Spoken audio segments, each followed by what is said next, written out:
Try and add a bit more to the story this morning, and we've got Barry Ryan with us to try and put some extra context on this, really in the context of the fact that the race is about to start. Barry, good morning to you. The Tour de France organisers themselves have now obviously backed away from their own intention to keep Froome from the race. Yeah, I mean, obviously that emerged on Sunday morning in Le Mans, that the tour organisers were trying to invoke this sort of clause whereby they could bar Froome from racing because he was bringing cycling into disrepute.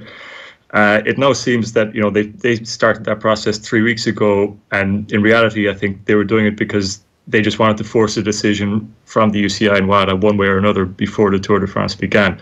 And to my understanding, ASO's, that's the Tour de France organisers, their news of this attempt to bar Froome from competing was leaked to Le Mans, or they informed Le Mans on Sunday. I think at that point they already knew that Froome was going to be cleared by the UCI and WADA Monday morning, and they wanted to get ahead of the story and sort of, as if almost wash their hands of the decision in a way.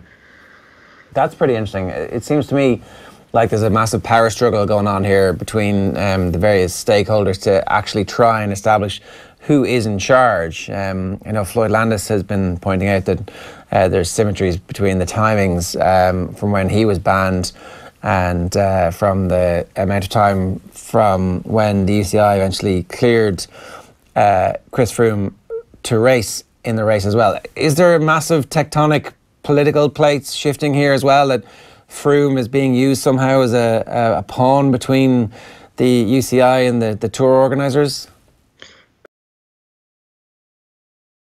I think he's been using them as pawns, I would say, and with the financial backing and clout that he and Sky have.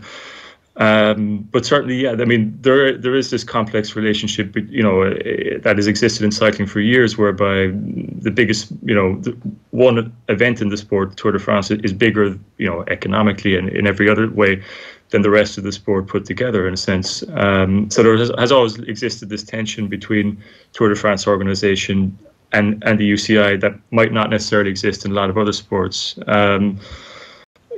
But if you want to put it that way, between the UCI and the Tour de France organisers, has reduced considerably in the last year since this guy David Lepartien became president of the UCI. He would have been perceived very much as an ASO man, as being very close to the Tour de France's interests. So I think what it came down to here was that maybe the big stakeholders in this, that is ASO, the UCI, WADA, and Sky and Froome, when it came down to it, they all reached what was, they probably felt for themselves, the least worst decision, which was, I think it's the worst possible decision for cycling, just because the process wasn't respected in the way in which Froome was cleared. But for these stakeholders and their overlapping interests, this seems to be where they've landed at. Can we just go back to one thing you said? Sorry. The ASO, the organisers of the Tour de France, knew that Chris Froome was going to be cleared, and yet they still instigated proceedings to ban him. No, sorry. What I'm saying is, this is just going by the timeline of what Christian Prudhomme, who is the Tour de France director, what he said yesterday. It seems that in early June, the ASO were concerned that this case wasn't going to be resolved before the Tour. So they, at that point, 3 weeks ago, began this process of attempting to prohibit Froome from participating in the Tour.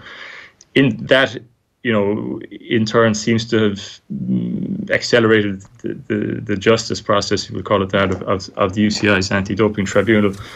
And they, arrived. It seems that they arrived at their decision on June 28th. So that was obviously before this weekend.